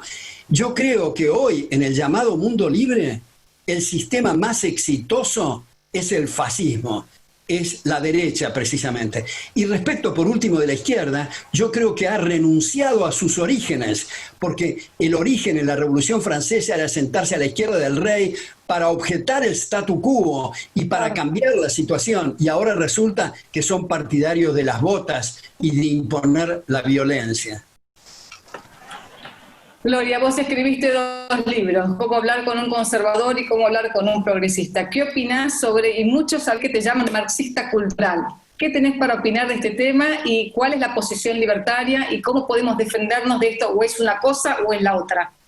Bueno, yo invito a todos los que me llaman marxista a que encuentren dentro del marxismo a mujeres que como yo hayan arriesgado el pellejo yéndose a meter a Venezuela a defender el capitalismo, la propiedad privada y el libre mercado, porque es muy fácil hablar, gritarle a otra marxista cuando no son ellos los que han arriesgado el pellejo yéndose a meter a la Nicaragua de Daniel Ortega, donde me tuvieron metida en el cuartito y me amenazaron con bombas, donde me persiguió el SEBIN en Venezuela, donde me fui también a arriesgar la vida a Ecuador, donde me amenazaron de muerte diciéndome que si me presentaba ahí, yo iba a regresar a Guatemala con los pies por delante en una caja de madera llena de plomo, o cuando me fui a Bolivia a arremeter en contra del socialismo de Evo Morales. O sea, los invito a que encuentren marxistas que como yo defienden el capitalismo, la propiedad privada, el libre mercado total, porque es muy fácil.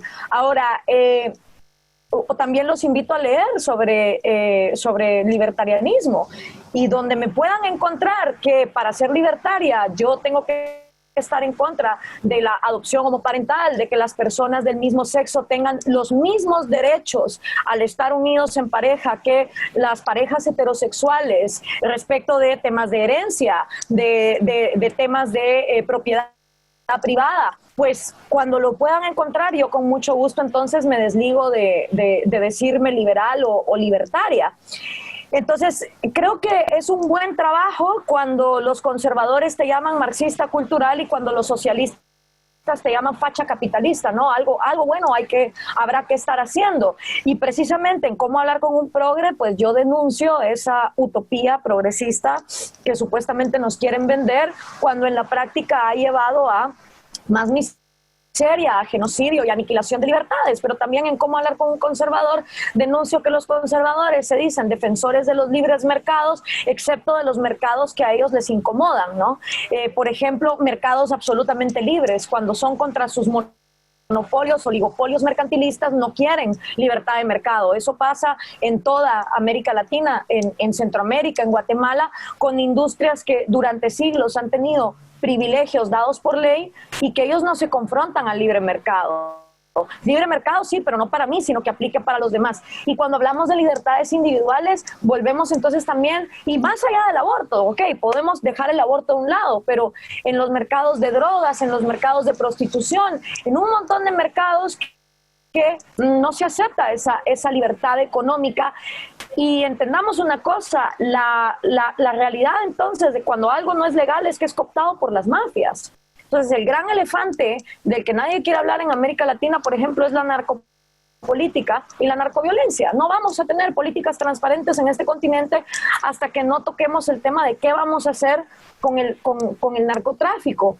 Y esa creo yo que es la oportunidad que tenemos los liberales de decirle a la juventud: escúchame, si tú estás a favor de la comunidad LGTB, de que las mujeres tengan derechos, de que haya un mercado más ecológico y más ambientalista, tu única opción no es ser socialista, que es lo que los socialistas tratan de vender. Que si tú estás a favor de esas libertades individuales, entonces tienes que ser socialista.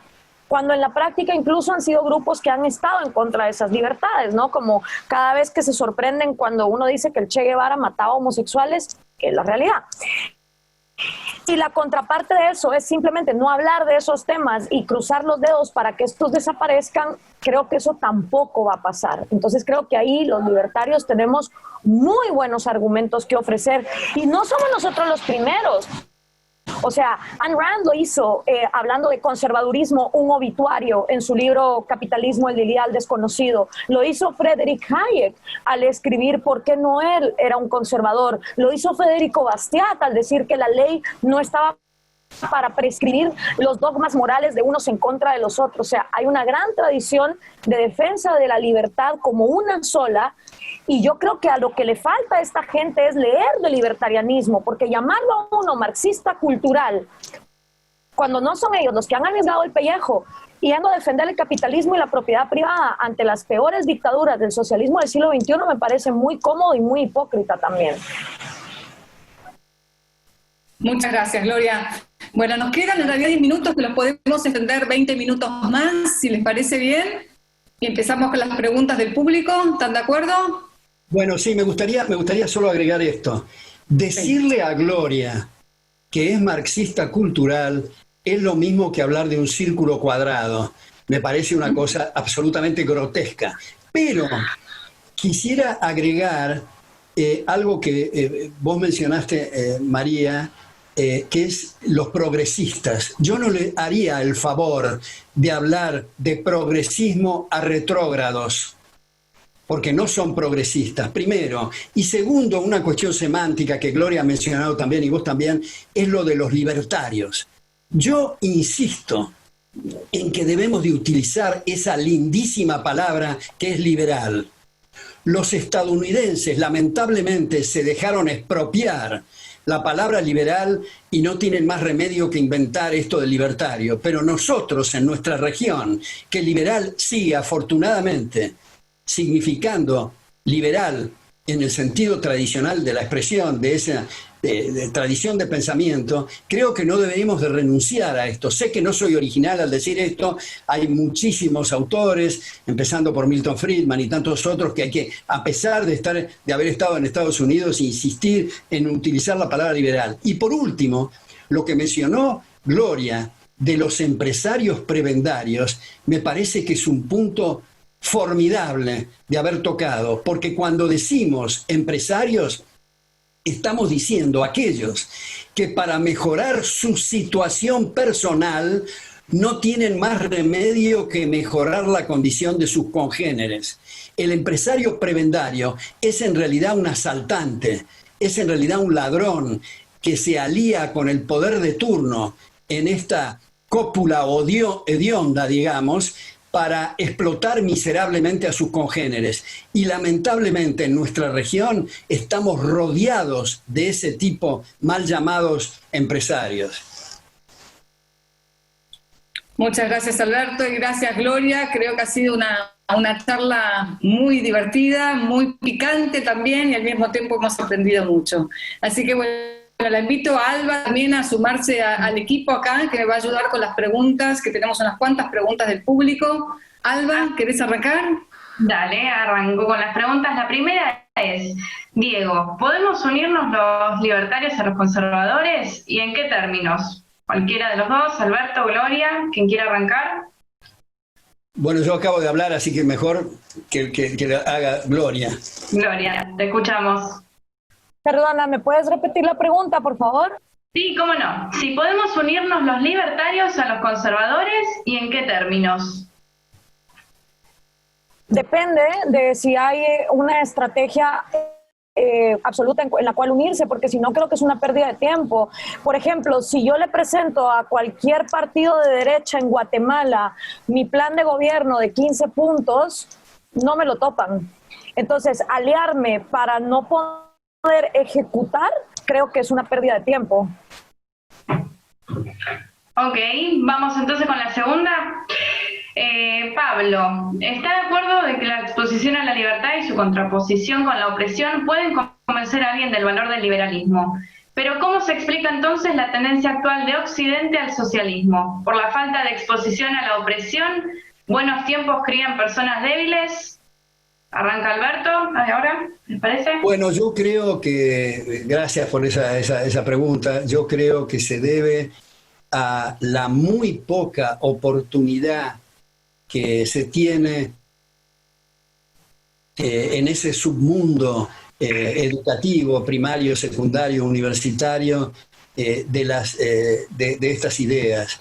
Y como dije antes, cuando hay la oportunidad de exponerlas, el resultado es extraordinario. Pero si uno analiza, por ejemplo, el Manifiesto Comunista de Marx y Engels del año 48, los 10 puntos que sugiere para demoler el capitalismo, que dicho sea de paso, es un bautismo de Marx, lo del capitalismo, Occidente, en nombre del antitotalitarismo y del anticomunismo, adopta servilmente cada uno de los 10 puntos. Es imposible salir de esta situación. Por ejemplo, solo quiero ilustrar con un solo ejemplo, rápidamente. El impuesto progresivo, que es el punto segundo del Manifiesto Comunista. El impuesto progresivo, que implica que la tasa progresa a medida que progresa el objeto imponible, resulta que primero es regresivo, porque el contribuyente de jure que le recae el impuesto, lo primero que va a hacer es contraer la inversión, lo cual quiere decir que va a afectar los salarios e ingresos en términos reales del marginal. Así que es regresivo. Segundo, afecta la movilidad social, porque los que vienen ascendiendo trabajosamente desde la base hacia el vértice de la pirámide, resulta que primero le sacan el 30, después el 33, el 40, 50, 72, no llegan la perra vida al vértice.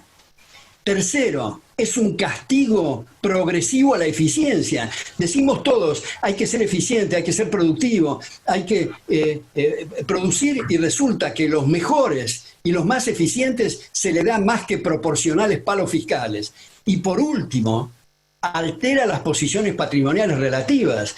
Nosotros cuando vamos al supermercado, compramos más de A, menos de B, C, etcétera, estamos estableciendo posiciones patrimoniales relativas, pero que al salir del supermercado vienen estos personajes y dicen, vamos a redistribuir ingresos, que quieren aplicar la guillotina horizontal, que están contradiciendo lo que votamos hace 5 minutos en el supermercado. Todas las posiciones patrimoniales relativas se alteraron.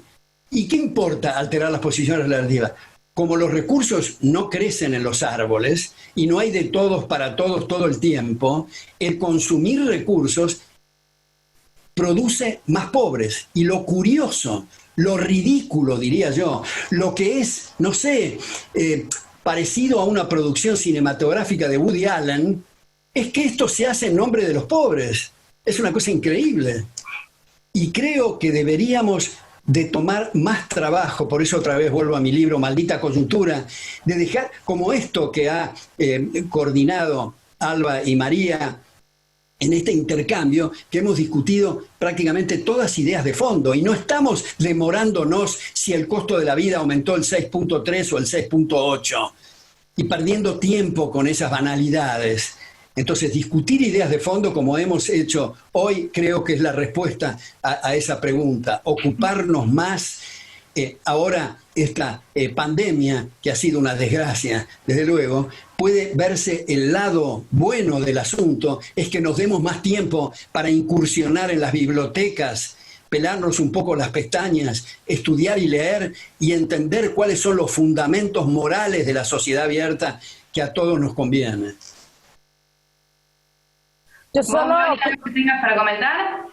Sí, quisiera agregar que precisamente porque los recursos son escasos, hay que ingeniárselas para que los mismos abunden de manera más grande. Y una de las realidades que yo siempre confronto es que entre el cavernícola que vivía apenas 18 años de edad y que tenía herramientas muy precarias, fuego, cavernas para cazar, ir evolucionando en su vida, al ser humano de hoy que tiene internet, electricidad, agua potable, matemáticas, biología, cohetes en el espacio, ¿qué diferencia hay? Si es la misma pelota llamada planeta Tierra que ha estado dando vueltas desde hace 4.5 mil millones de años, con los mismos minerales, con la misma fauna que ha ido evolucionando en diferentes animales, con la misma flora que se ha ido acomodando a los diferentes cambios climáticos, pero básicamente la misma pelota con la misma tabla periódica. Entonces, ¿qué diferencia hay entre el cavernícola que vivió hace miles de años y nosotros que tenemos todas estas facilidades? Cuando los recursos son exactamente los mismos, con excepción de uno que otro meteorito que ha caído del universo no vino una nave espacial a ponernos todo esto aquí. Todo lo que hoy tenemos ha salido del único recurso que no es escaso y que es inagotable. Hasta donde sabemos, ojalá hayan más en otros planetas, pero es la mente humana. Y la mente humana, para tomar los recursos que siempre han existido y transformarlos en teléfonos celulares que tienen minerales que los propios dinosaurios pisaron, esa mente necesita libertad. Necesita libertad para crear, para experimentar, para equivocarse, para leer, para viajar, para vender, comprar, porque sin libertad esa mente está constricta a no poder innovar. Entonces, quien realmente está interesado en acabar con la pobreza, lo que debe empujar es que cada persona tenga la mayor libertad posible para utilizar su único recurso que no tiene ningún límite de escasez en formar entonces la mejor vida que pueda formar.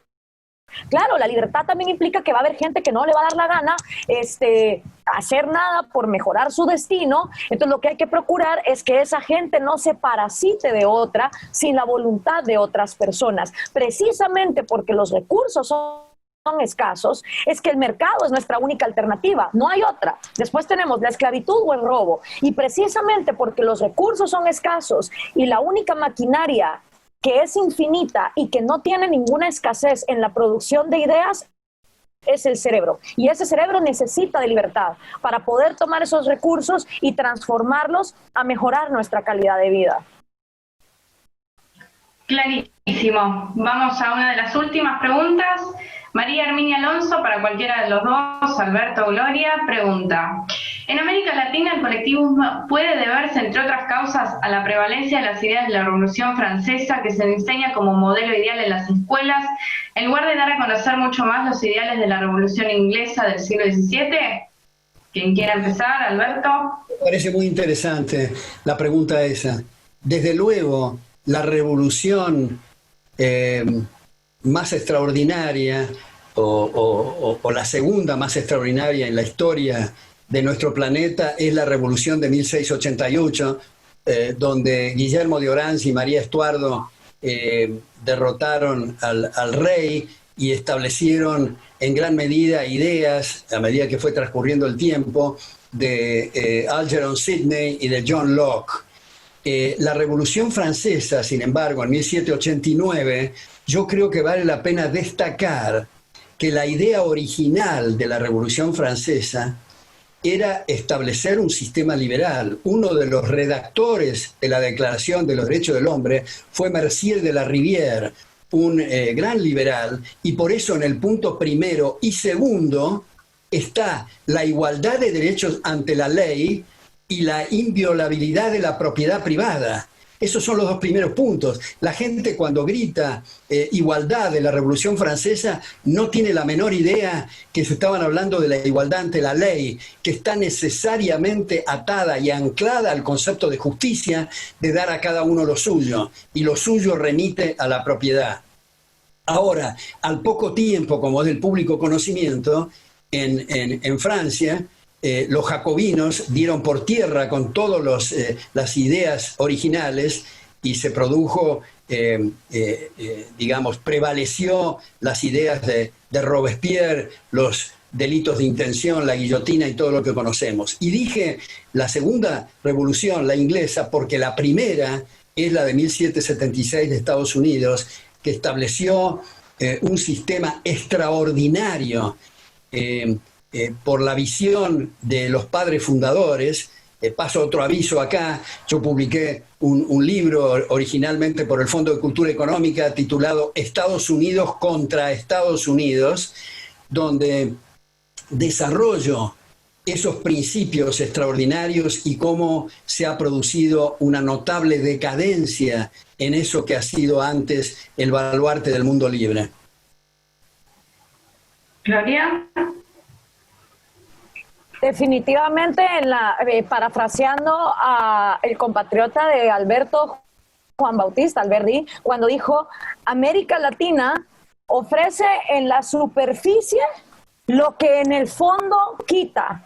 Libertad en la superficie con un derecho administrativo republicano, pero esclavitud en el fondo con un derecho colonial y monárquico. Yo había mencionado que Álvaro Vargas Llosa hizo un excelente tratado en su libro Libertad para América Latina, hablando de los 5 principios de opresión: mercantilismo, transferencia de riqueza, ley politizada, obviamente el privilegio, donde había diferentes leyes para diferentes grupos de acuerdo a su color de piel, y cómo esos principios fueron trascendiendo las diferentes épocas históricas latinoamericanas, que sin duda alguna, cuando llegó la Revolución Francesa, aunaron a ese derecho positivista que se fue alejando por completo del common law inglés, donde aquí siempre es el lema de el acato pero no cumplo, y lo que esté establecido por ley en ese positivismo francés no se cuestiona.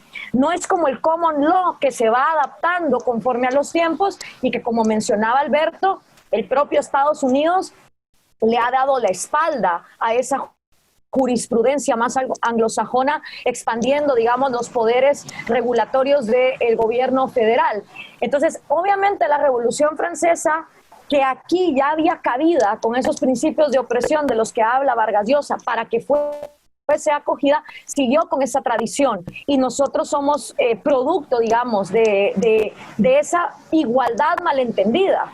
Porque ojalá se entendiese esa igualdad como igualdad ante la ley, donde todos vamos a ser tratados por igual ante la ley, donde nuestros derechos individuales van a ser respetados y garantizados. Pero realmente lo que esa igualdad siempre busca es esa obsesión por la igualdad material. Y como yo también le digo a las personas socialistas con las que debato, dices, ¿cuál es la lista?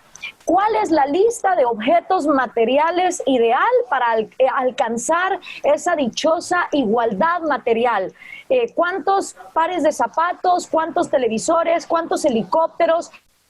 ¿Cuántos yates? ¿Cuántas casas? ¿Cuál es esa lista de Santa Claus que todos los seres humanos deberíamos de recibir para entonces llegar a esa igualdad que ustedes tanto venden de manera romantizada desde la Revolución Francesa hasta la Revolución bolchevique, hasta la Revolución castrista y la chavista, porque todas llevan esa lógica? Y siempre me responden, no se trata de igualdad material, se trata de igualdad en derechos. Ah, fantástico, ¿y cuáles son esos derechos? Entonces te dicen, no, pues igualdad en el derecho a la educación. Ok, pero igualdad en el derecho a la educación significa que tiene que haber cierta igualdad material, es decir, cuáles son los libros de texto, cuáles son las computadoras, cuál es la caja de útiles escolares que esos niños tienen que recibir para todos igualmente tener esa educación. Y en esa cuestión específica, cuando los llevas a la profundidad de los propios argumentos que ellos postulan, es donde ellos mismos se pierden. porque no te saben decir con exactitud en esos derechos que no son derechos, son necesidades convertidas en derechos. Cuando los fuerzas a que te pongan sobre lápiz y papel cuál es la lista específica para llegar a esa igualdad material, no te lo saben contestar.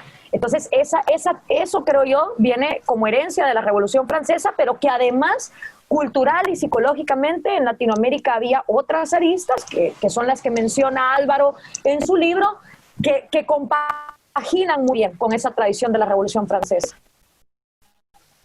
Muy bien, muchas gracias, clarísimo. Alberto, perdón, ¿querías agregar algo? Sí, me gustaría agregar, ya que Gloria lo citó al gran Juan Bautista Alberdi, que yo he tenido algunos conflictos a raíz del 25 de mayo, que se festeja la independencia argentina, y yo me he negado, como todos los años, a festejar el 25 de mayo, porque Alberdi decía que en esa revolución del 25 de mayo de 1810 dejamos de ser colonos de España para ser colonos de nuestro gobierno.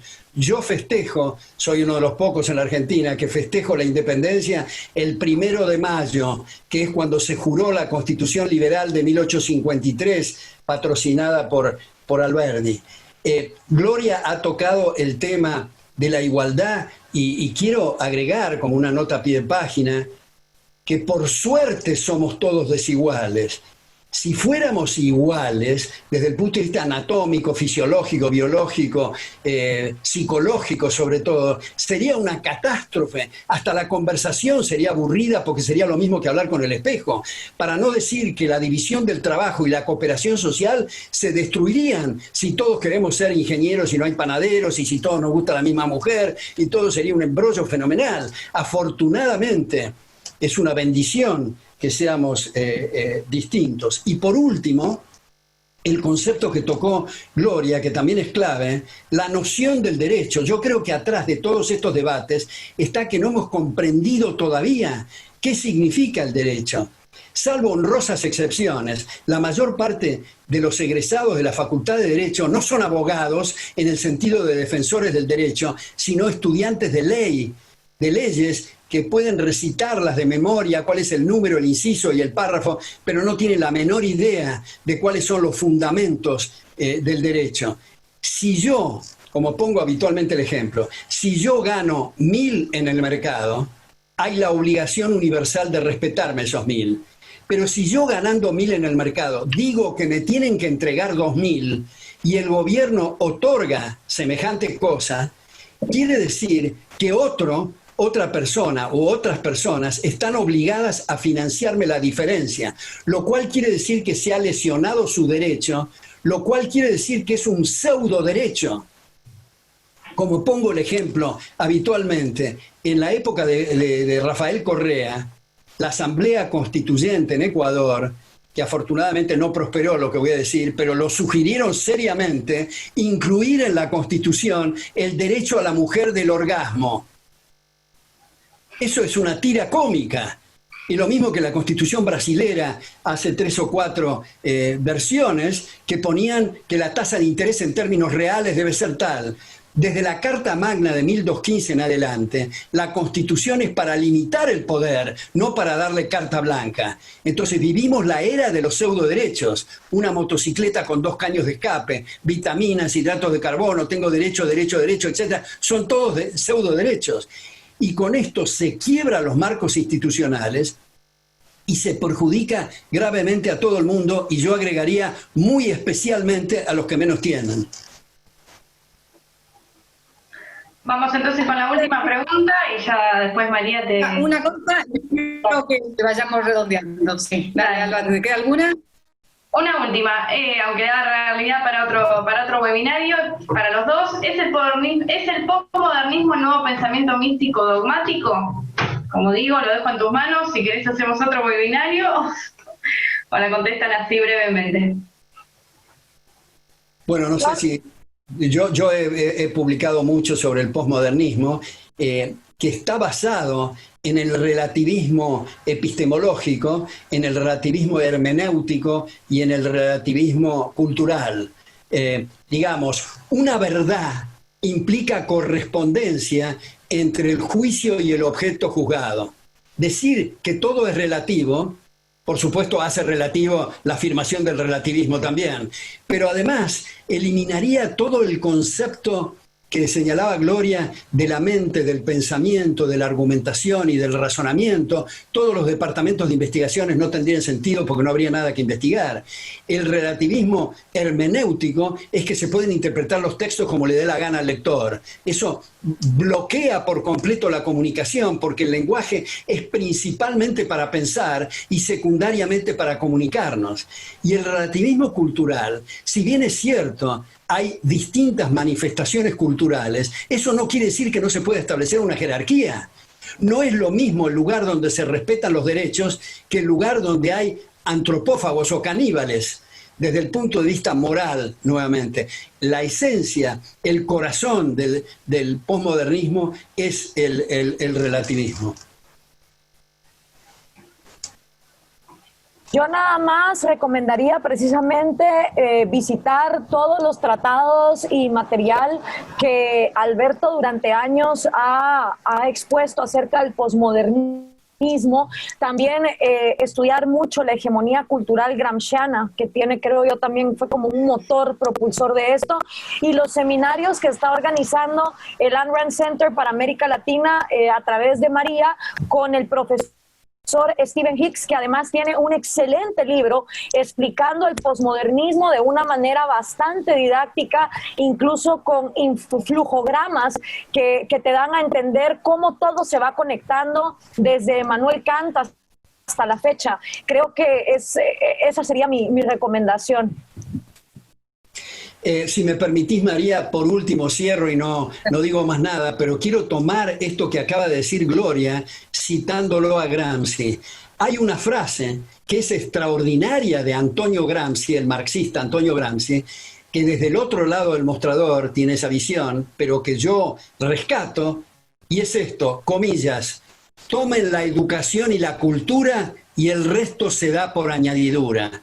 Mis amigos ex-marxistas y actuales liberales, muy honestos intelectualmente y de gran peso, cuando uno le pregunta, ¿pero qué es lo que te atraía del lado socialista? Generalmente en la bibliografía aparece Gramsci.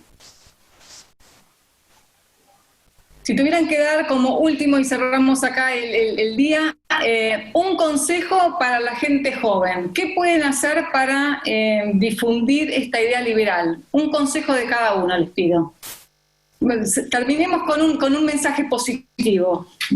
Número uno, no cometan los errores del pasado, y para eso hay que leer sobre el pasado. Recomiendo muchísimo la nueva biografía de Carlos Alberto Montaner, que aparte de ser un relato fantástico, les puede dar muchas luces de cuáles fueron los fracasos en la realidad cubana, y ahí pueden agarrar mucha inspiración. No cometan el arrogante error de creer que ustedes son la generación que lo va a venir a cambiar todo, porque eso es lo que pensaron los hippies en su momento y piensan todos en su momento.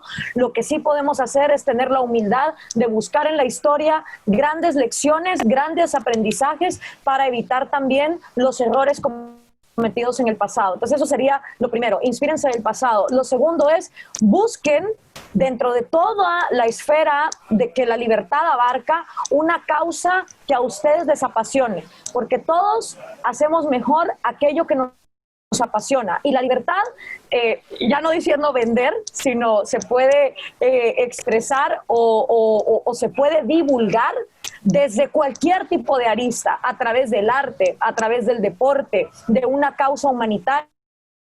Si te importa el ecologismo o la calidad de vida de los ancianos o la educación infantil, es decir, hay que buscar una causa que a uno le apasione y desde ahí empezarse a informar desde la óptica liberal, para entonces tener soluciones pragmáticas que ofrecer. Y por último, buscar un nicho comunicacional en donde te puedes expresar mejor. Puede ser a través de la escritura, de la pintura, de la radio, del teatro, de la televisión, de los materiales audiovisuales, porque para hacer esta batalla necesitamos todo tipo de artistas y especialistas. Esa sería mi recomendación.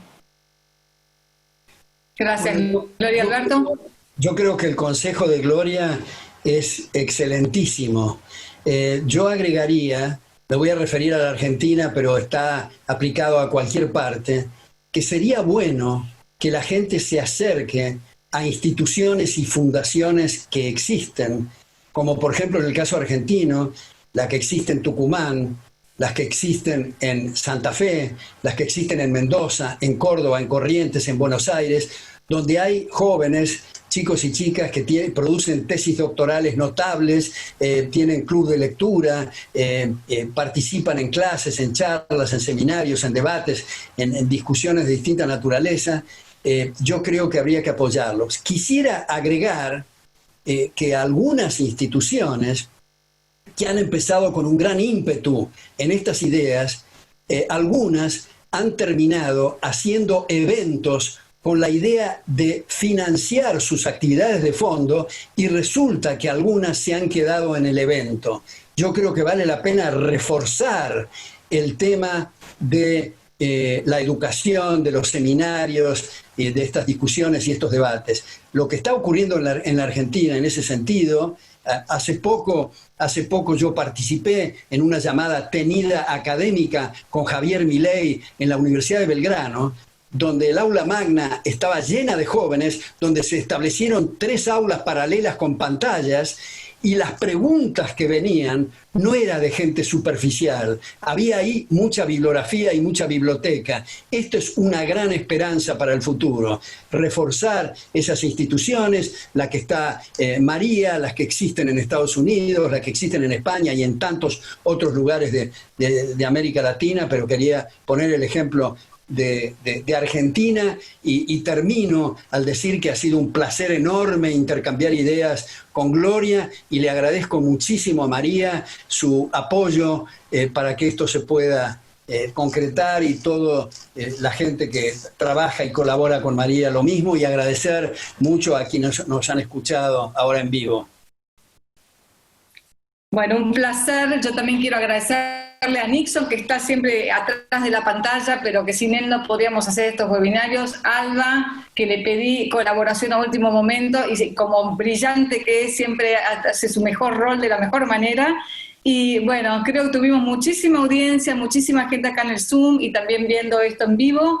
Les agradezco enormemente, cuenten conmigo para organizar el próximo debate, conversación, lo que quieran. Y lo que decís, Alberto, creo que es fundamental, no hay que tocar los temas tan de coyuntura, sino que hay que ir al fondo de la cuestión, ¿no? Yo creo que la única manera de generar un cambio en la superficie es revolviendo las profundidades. Así que nuevamente, muchas gracias, Alberto, muchas gracias, Gloria, ha sido un placer y hasta la próxima. Hasta luego.